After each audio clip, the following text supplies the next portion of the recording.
رسول الله waxaan u maleynayaa wax ku bilaabayaa horta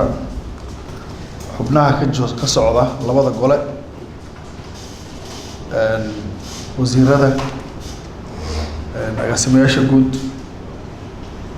magacyada dhuma wada hayo laakiin waa idin salaamaya salaanta salaamka marti sharafta kale oo soo gashay iyo dhammaan shaqaalaha jooga assalaamu calaykum waraxmatullaahi tacaala wabarakaatuh waxaan u maleynayaa hurtidii iyo xikmadda maalinta iyo kulankan munaasabadan waxaa soo koobay wasiirkii iyo muxuu ahaa gudoomiyihii iyo intii xubnadood kale halka ka hadlay oo runtii fariintii runta ahayd taabtay oo gudbiyay anigu leeyahay waxaan isleeyahay dhowr qodob baa iga soo baxay munaasabadan dowladnimadu horta waxaa lagu ogaadaa hadba sida ay haykalka dowladnimo ay u dhisan tahay institutionka mar hadduu institutionku dhisan yahayna waxaa fursad loo helayaa in shaqaalo tababaran oo tiro iyo tayo leh inay ka soo baxaan taasoo u sahli doonta shaqaalaha inay fuliyaan waajibaadka saaran marka maanta waxaa ii soo baxday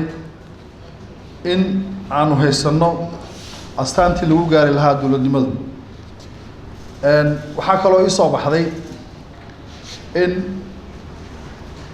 dowladdan ay ka go-an tahay sida maamul wanaag ay loo gaari lahaa taasoo maanta munaasabadan ay muujinayso waxaan rabaa in hoosta ka xariiqo muhiimadda ay leedahay in la ilaaliyo xuquuqda shaqaalaha iyo dhiirigelintooda waxaa maanta inoo soo baxday in dowladdan ay ka go-an tahay in qodobadaasi ay ilaaliso waxaa kaloo mahadda ilaahay ah in wasaaradda shaqada iyo guddiga shaqaalaha rayidka dowladda labaduba ay maanta noo muujiyeen hawsha muhiimka ah ee culus ee weliba gacanta ay ku hayaan anigoo ku hadlaya magacayga iyo magaca wasaaradda aan ka tirsanahay iyo dhammaan shaqaalaha dowladda ee halka inta ka joogta waxaan rabaa ammaan gooni ah inaan usoo jeediyo wasaaradda shaqada iyo guddiga shaqaalaha rayidka dowladda munaasabadan awgeed aad iyo aad baad umahadsantiin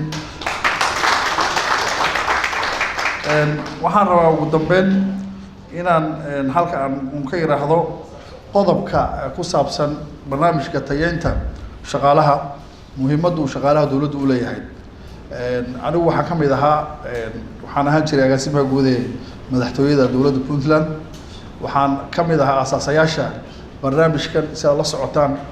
wuxuu ka bilaabmaday federaalka iyo Puntland marka anaa focal point Puntland oga ahaa runtii aad iyo aad baan ugu faraxsanahay meesha uu maanta barnaamijkan marayo waxaan gudoomiyaha ka codsanayaa in barnaamijkan la ballaariyo wasaarado badan baa jira oo qatan oo dowladda ka mid ah oo runtii codsiyadooda soo gudbiyay waxaan rajaynayaa insha Allah in loo tixgeliyo wabillahi tawfiiq wassalaamu calaykum waraxmatullaahi tacaala wabarakaatuh